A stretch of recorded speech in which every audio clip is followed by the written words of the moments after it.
Hey, how's it going, everybody? Thanks again for stopping by the channel here at Gun Projects. If you're new here, really would like it if you were to subscribe to our great material and our channel. Really helps us out a lot. And if you're already a subscriber, really appreciate it. And I guess you're here to see what we have on the table today. This is another old shotgun. For those that have been around for a while, you know we have a video out on like a 100-plus-year-old shotgun that I had. Couldn't fire it because it was broken. And we're kind of nervous to fire this thing today because this is like 80 plus years old, I think. It's a Stevens side-by-side. Not a lot of information that is concrete about these things out there, so really don't know. There's no way to know exactly 100% what this is, apparently. I've done a lot of research, trust me. Got this at auction. It was in reasonable shape. However, there was one thing that stood out about it that was kind of a big question mark. Which required a lot of research, but there's only one way to find out if it works, and that's going to be right now. Haven't shot this at all. Before we get into the shooting the gun or seeing if it works or anything like that, first I'm going to go over how I even came to find out some information to point to what this thing might be, like any type of model number or something like that, because there was a ton of different guns in the 30s, 40s, 50s made by Stevens and Springfield Savage, because I think Savage ended up purchasing Stevens at some point. So they had a ton of different side-by-side double guns, as they called them back then. A lot of different models, a lot of different names. They were all very, very similar. So you go on some threads online and some forums, like shotgun forums. There's always some guy that picks up something like this and is like, hey, I don't know what, can somebody help me figure out when this is made? What is it? And there's a lot of issues trying to figure that out, and I went through a lot of it just to even, it'd be nice to know about how old it is for obvious reasons, like firing it, and, are there parts available, which probably not for something like this. What I believe this to be is somewhere between a 1940 and 42 Stevens Model 530. Now, the thing that is interesting about this one, which is a big red flag when we first got this, is you'll notice this only has one trigger. And from a lot of pictures I've seen of these things, almost all of them have dual triggers, and the trigger guard looks a lot different. Like this one kind of is like a lot swoopier. I've seen these other ones, it's a smaller design, like almost like hard to fit your fingers in there. So we saw this, and I'm not sure if you'll be able to see this on camera or not, but you could see there's a slot down here where it looks like another trigger would have been. So we kind of saw that and said, was that broken off or something? Because a lot of these 40s guns generally will have two triggers. So, but then, I'm not sure if how good you could see that with the lighting here, but that actually looks like a nice smooth machine surface. So, I mean, if it was snapped off, it wouldn't look like that. So that kind of pointed me towards maybe this did in fact have a single trigger. A lot of the searching, it was very difficult to find information on the single trigger models. But if you have something like this, I'm going to try and incorporate some information in my finding that I found in my research. It is a little bit difficult, and there's a lot of videos out there where guys call these the 5100, like a model 5100. That's not really right. These guns do use the 5100 action style, I guess, and it is right down here. I should have showed you that before. Right here, 5100. A little bit of the last zeros worn off. A lot of the engraving on this gun is a little worn, but a lot of people see that and they think that it's a Stevens 5100. And a lot of these videos on YouTube, you'll see they call it, the 5100. It's really not right. They use the 5100 action, but it is not a 5100. There's so many different models and names and letters and that these could be. I do have a lot of notes here. These guns started using the 5100 action in, from what I've apparently found out, around 1936, 37-ish. Back then, the gun looks like it was called like the number 500. They were going by like numbers. It wasn't like a model. It was a number, blah, blah, blah, number this. Then it quickly became like the number 330 in, I think, 37 or something like that. But it does look like, from what I've found, give or take a couple years, Anywhere from 36 to 38 is when the 530 came out as the number 530. Then at some point they changed it to the model 530, I think in like 1940 from what I'm seeing online for different threads. Model just because it sounds better from what I understand. At some point they actually started making these things with a like plastic stock, some type of like composite or like compacted plastic material. It was they called it tenite. The tenite guns had a different name. Those were it's first introduced, I believe, as the 530M, and then they changed it to the number 311 a little bit later. Now that one had a lot of numbers associated with it. You get like the number 311 A, B, C, D, stuff like that. But one way to tell if your gun has a plastic stock, other than realizing it's plastic, the back of the receiver here on a wooden stock one is going to be straight like this. On a plastic one, there's going to be a little notch. I'll show a picture of that here.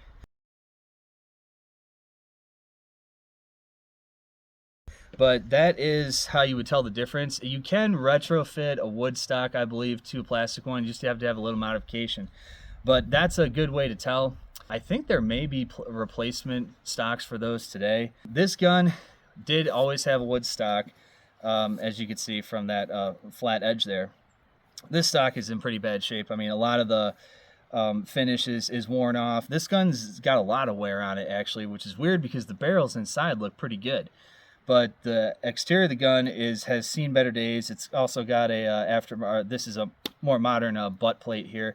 Most back in the day it was, you know, like just a hard piece of plastic or something like that, or metal. Also, they never came with this short of a barrel. This has been cut down to 20 inches. This originally would have, if it's the model year that I'm thinking it would be, they would have only had a choice of, I believe, a 26-inch or 30-inch barrel. It was either 26, 28, and 30. Most of the time, the left barrel would be the larger bore. Like it would be finished out with like improved cylinder or modified. The right would be a full choke. Except if it was a 30-inch, then I think it would have had a improved cylinder on this side, and then the modified on this side for a 30-inch barrel. But anything smaller than 30 generally had a modified on this side and a full choke on this side. However, this one is cylinder bore because it's a bunch of it's been hacked off. I think that the original length of this was 28 inches, and that's just because right here you can see where the other bead would have been. And generally that's going to be right in the middle of the barrel. So all I did was measure from here to here, and it's 14 inches. So, you know, I could pretty much assume that it was double from where this was. And that's where I get the 28-inch, but it's been hacked down. Kind of nice because now we can call this a coach gun, even though it was never made or built as a coach gun. Just your regular hunt. You know, these were used for hunting back in the day, and people still use them apparently for duck hunting and pigeon and whatever else. In this range of guns, you had, you know, the 530 was a big one. You had the 311, which had the plastic stock. Eventually they got rid of the plastic stock and went back to walnut. Then there was some later guns, I believe built by Savage, maybe sold under Stevens, but built by Savage, called the Fox Model B. And those were, I think, a little bit nicer guns. And again, most of these guns had the dual triggers. That was kind of like a nicer option. I did in my findings see a couple people say that there were some lower end Model 530s that had a single trigger, but one shotgun researcher expert said that stopped in 42. Now, I did say earlier that I think this is made between 40 and 42, and I'll get to that in just a second. There's a couple more things I want to go over about these guns first. So, if you have something like this, there's kind of an easy way to kind of determine the date, a range of dates, because a lot of these were before serial numbers, before they were mandated, which I think that was like 68. So anyway, we'll look, where do we look here? Right here on this side, again, we've shown this a million times. So this is Chicopee Falls. Not exactly sure how to say that. Well, anyway, they quit building these things here and moved it to Westfield, Massachusetts in '61. So at least if yours says it was made here, it's pre-'61. And in the 50s to 60s, they went to a serial number style. And I say serial number because it wasn't a true serial number, that started out with a letter and had a couple numbers. Starting in 1949, that was when they went to this style. So if it starts, like 1949 would have started with an A, 49, B, 1950, C, 1951, and so on. So if you have anything made between 49 and I guess into the 60s, that would be an indication of what year it was. Now, as far as finding out what the model was, it might be a little bit harder, but it's probably something like a Model B or, you know, 311 or something like that that was continued to have been made. So all we know is that 61, they moved production to Westfield, Massachusetts. Now, the stock, if you have a wood one and it looks like that, it's going to be either an earlier one or a later one. The Tenite, those plastic stocks, apparently stopped in 1951. So if you do have the plastic one, I mean, it actually was pretty good. Like, I guess it wasn't a super crappy stock or anything like that, but maybe it was something they were experiencing with back then. I really don't know.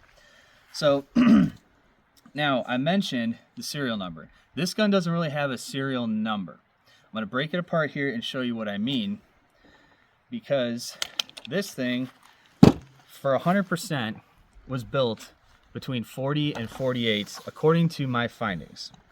Now, let's see where it is, where they are. Okay, so first we'll look here on the underside of the barrel. It's going to be hard to see because you're kind of blocking the, right here, GIF, see that? How the F is in a circle? Between 40 and 48, that's how the markings were. You'd have 3 to 4 letters, and 1 or 2 of them would be circled. Now that says GIF. Also, right here, same thing, GIF. And literally, it's on the metal and in the wood, GIF. So to me, that says all these 3 parts came together. These were probably all came off the line or whatever and assembled back in the day, and they're still together, which is nice. Now, one little thing I will also point out, this will be really hard to see on camera. These guns between those model years also had inspection marks by the individual inspector. So I don't know if you can see that, but it's kind of like a little crosshatch, like almost like a pound sign or hashtag sign. These could have been something like a diamond or a heart or just some little marker that was individual to or unique, I guess, to that inspector at the factory. And that was apparently only in this 40 to 48 year period. So that's how we know at least it's for sure 40 to 48 based on this serial number type and that inspection mark. So obviously I said, you know, after 48 they went to the letter, making it a heck of a lot easier to figure out what year your gun is. Fortunately, we're not as lucky here, and it sucks because you know, Savage ended up buying Stevens back then, and a lot of this information became almost like, I mean, they did have records. I heard there was a fire or something like that. A lot of them were destroyed, or you know, if you've worked in companies like this, a lot of the times when they buy companies, at some point, some of these just bad record keeping is really only known, something's only known by the guys that really were originally working there or still work there into the new company. And as those guys retire or die, or, you know, unfortunately, you know, you're going to have less tribal knowledge. And the people at the new company, like Savage, they're going to care a little bit less about that. There used to be a service with Savage. I think there still is. You can give them the numbers and pay 15, 20 bucks, whatever, and they'll try and figure out what it is. But as far as I've seen, they're going to give you just about the same answer we're finding on these forums. With these things that are this old, they just don't know. They don't really have those records anymore. Now we're going to talk about the trigger setup. I was able to find one person that mentioned that in 1946 or something, they did have a model that had a single trigger called the what was it called? The Model 530-MST. I guess ST stood for single trigger. That was a cheaper option that had a single trigger. And I'm telling you, I've seen a lot of pictures, like catalog pictures of these guns, and I can't find a single one. Even looking them up online, like on Google, people's pictures, they just don't have single triggers. I'll put a couple pictures of those up as I'm talking here, but you know, they all, and really the trigger setup, it just doesn't look like this thing would have had if it came with this trigger guard. It just doesn't look like it would have had another trigger. Just based on all the pictures, the trigger guards look a lot different, and the two triggers are really close to each other. I don't know. I mean, I'm thinking that this either was modified or it did come like this, and this is just one of those weird ones in the beginning of the 530 that just did have a single trigger. And there's that one guy he was positive that they quit doing that in 42. If he's correct, and going by these serial numbers, we know this is made in the 40s up till 48. And if he's saying that they quit the single trigger in 42, then that's how I'm coming to this is probably 40 to 42. Now, it could have been modified.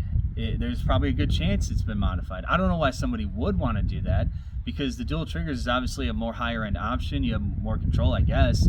It's just nicer to have. So who knows why someone would have done that, but maybe they did. I called a gun shop local to me.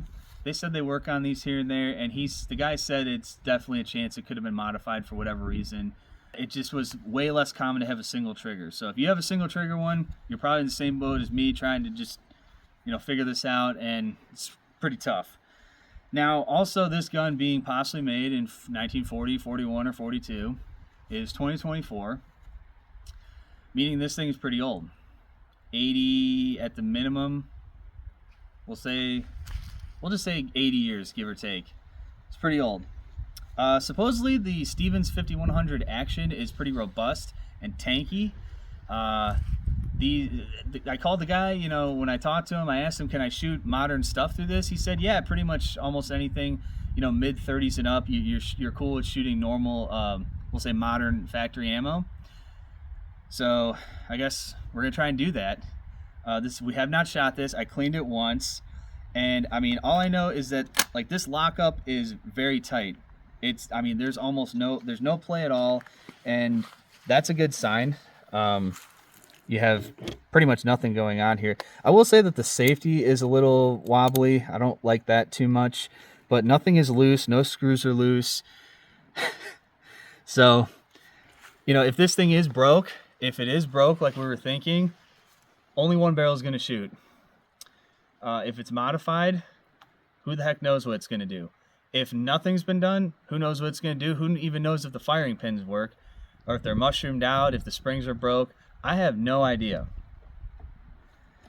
So I guess it's time to throw some shells in it and see if it works.